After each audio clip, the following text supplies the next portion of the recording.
আসসালামু আলাইকুম ভিউয়ার্স। এটা আমার খামার বাড়ি।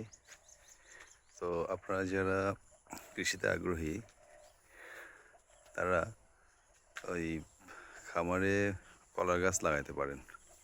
এটা অল্প ইনভেস্টে বেশি প্রফিট আমি মনে করি। শুধু গাছ লাগানো পর্যন্ত আপনার খরচ, এরপরে তেমন কোনো খরচই নাই।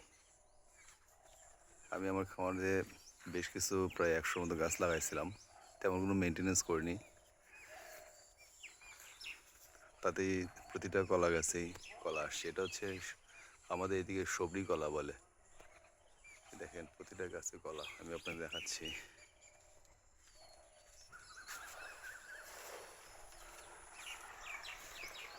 প্রত্যেকটা গাছে কলা।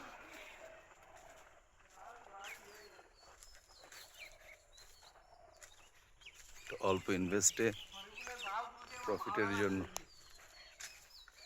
বেস্ট একটা অপশন।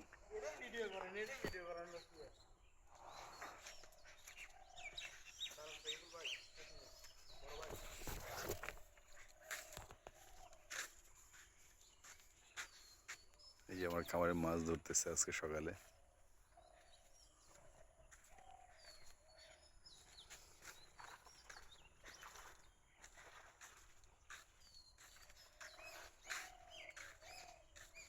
ভালো থাকবেন, দোয়া রাখবেন। আসসালামু আলাইকুম।